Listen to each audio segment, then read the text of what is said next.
다음 보겠습니다. 기사 있습니다.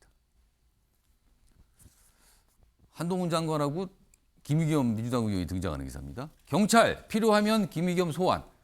그러니까 최근에 이른바 이 뭐 청담동 뭐 심야 술자리 요 뭐 의혹 제기가 이게 이제 한마디로 말씀드리면 탈이 난 거죠. 이게 의혹 제기가.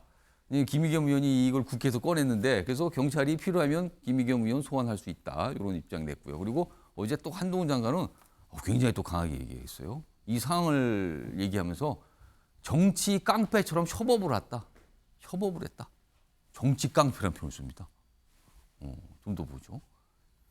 그러니까 한 매체가 지금 한 장관 자택 찾아갔고 뭐 이런 부분도 나왔잖아요. 그래서 뭐 가만둘 수 없다 이렇게 반응을 보였는데 이게 좀 더 자꾸 더 뭐랄까요?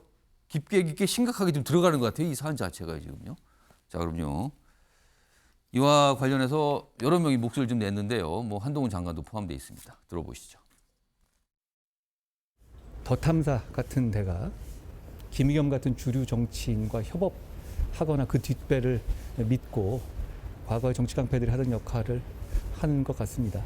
취재라는 이름만 부르면 모든 불법이 허용되는 건가요? 그렇게 취재 안 하시잖아요. 불법적 협업을 공개 고백했던 김의겸 대변인과 민주당은 무엇을 위한 협업인지 국민께 분명히 답해야 합니다. 한 가지 논란은 이제 비밀번호 그 문 도어락을 눌렀을 때 이미 주거 침입이다 이런 이제 견해도 있는데 예. 예를 들어서 이제 어찌 보면 이제 허가 안 받고 누르는 거잖아요. 예. 그 부분은 제가 보기에 좀 다툼이 있을 수 있는데 그러니까 제가 봐도 사실 이렇게까지 할 필요는 없는 것 같아요. 예.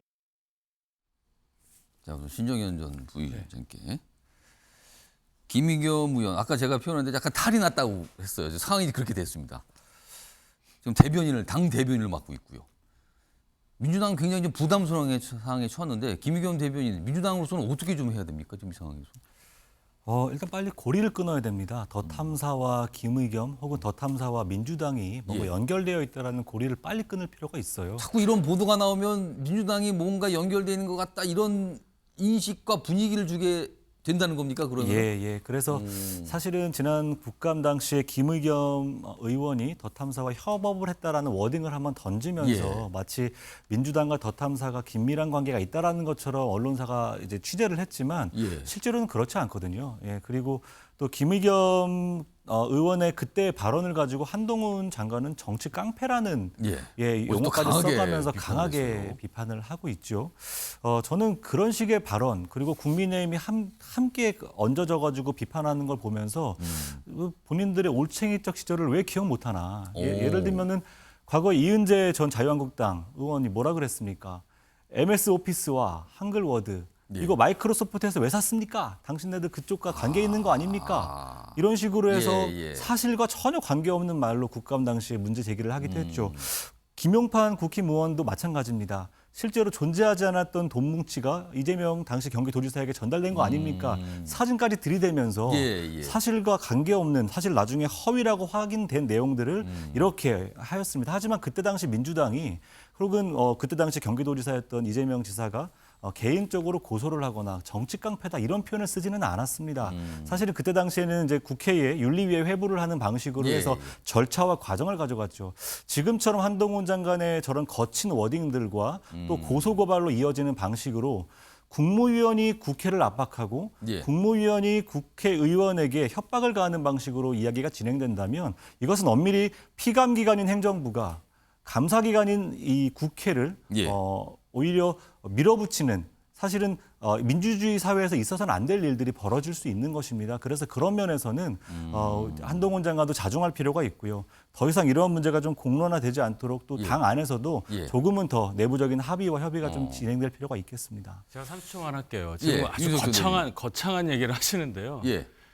김의겸 의원이 언론을 참칭하는 저 더 탐사라는 곳과 저렇게 저급한 수준의 의혹을 가지고 한동훈 장관을 공격을 한 거잖아요. 적어도 앞에 두 예를 들으셨는데 뭐 이은재 전 의원 등등 협업은 하지는 않았어요. 그분들하고. 그게 핵심입니다. 그러면서 국회에서 저렇게 시간을 허비하면서 이렇게까지 문제를 만든 거 하고 국회에서 발언하면서 어떤 의혹을 제기해서 좀 과하게 한 거하고 어떻게 같이 비교를 합니까? 그 협업이라는 부분을 김의겸 의원이 스스로 얘기를 했죠. 그래서 그 부분이 지금 굉장히 법적으로 문제가 될 거다. 뭐 이런 시각이 많아요. 신정현 전 부위원장도 발언 깨주셔가지고 제가 30초 드릴게요. 또 너무 짧게 반박하실 말씀드릴게요. 발언을 하실 것 협업이라는 같아요. 표현에 자꾸 이제 꽂히시는 것 같은데 예. 그러면은 김용판 의원은 그때 당시 국제 마피아에 수감되어 있던 범죄자와 협업을 한 겁니까? 아. 거기에서 나온 얘기를 가지고서 국감장에서 이야기를 예, 공론화시킨 예. 겁니다. 협업이란 표현에 우리가 들어갈 필요가 없고요. 예. 중요한 것은 어떤 제보를 받았고 그 제보 내용을 확인하는 과정 중에 이런 일들이 벌어졌다면 이것에 대한 평가, 이것이 너무 말도 안 되는 질이었다라고 하면 그 평가는 국민이 하는 것입니다. 한동훈 장관이 그걸 평가하고 고소고발함으로써 밀어붙일 예. 일이 아니라는 것이죠. 알겠습니다. 예. 그러니까 김의겸 의원이 한 제보, 그냥 뭐 해프닝이 됐고 논란만 이렇게 도 끝나버렸죠. 근데 이거에 대한 한동훈 장관의 반응, 뭐 이렇게 각각 좀 나눠져 있어요 지금요 분석한 내용들은요. 자 이번에는요 윤두현 의원님 예. 이 상황을 어떻게 판단하고 어떤 시각으로 보고 계십니까? 앞서서 제보와 협업을 구분 못하면 안 됩니다. 잘못된 제보를 인용해서 하는 것은 판단의 문제고요. 예. 그 다음에 협업은요 공무원입니다. 아, 그걸 어떻게 똑같이 봐요? 예. 그래서 그리고 그 이현재 전 의원의 이야기는 본인이 예. 제보를 받고 잘못한 겁니다. 그런 식으로 따지면 뭐 민주당에는 이모 교수는 없나요? 아, 그 틀린 거다 이거죠. 잘못된 걸 그래서 얘기한 거다 이거죠. 그거는.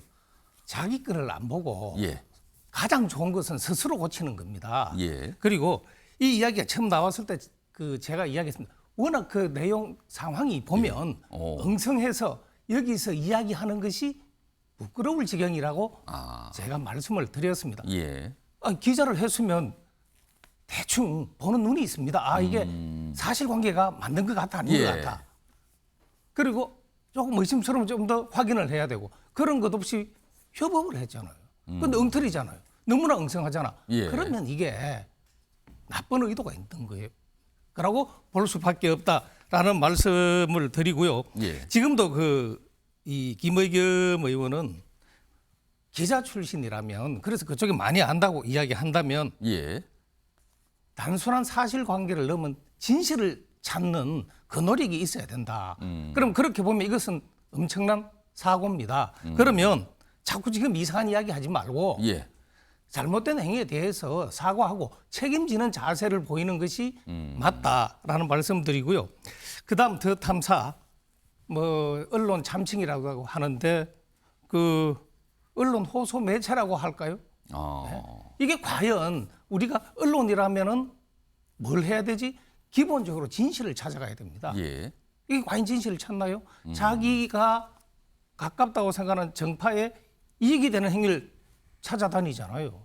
그럼 과연 언론이라고 이야기할 수 있느냐? 특히 남의 집에 가서 불법적으로 이렇게 예. 들어가서 했는데 그러다 보면은 민주당에서 옛날에도 그런 일이 있었다고 이야기를 합니다. 1992년 서울 동부지원에서 예. 영장 파동이라는 게 있습니다. 오. 그때 또 영장은 공개 못하게 돼 있는데 관행적으로 기자들이 취재를 하면 보여줬어요. 예. 그런데 동부지원장이 공개하지 못한다라고 이야기를 했고 언론에서는 강하게 반발했고 일주일 만에 당시 김덕주 대법원장으로 제가 기억을 합니다. 그분이 관행대로 관례대로 처리하는 게 바람직하다라고 말씀을 하셔서 예.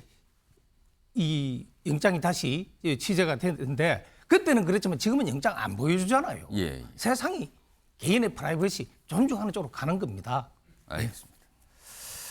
자, 이번에는 박상혁 의원님 뭐 세 분 말씀 쭉 다 들으셨어요, 지금요. 자, 이 상황 어떻게 판단하십니까? 제 관심사는 왜 한동훈 장관은 이럴까입니다. 그러니까 여기 보면 지금 뒷부분이군요. 어제 한 발언 부분. 예. 더 탐사의 취재 형태가 적절치 않다라는 데에 대해서는 아마 대부분 다 동의하실 거라고 저는 예. 생각이 들고요.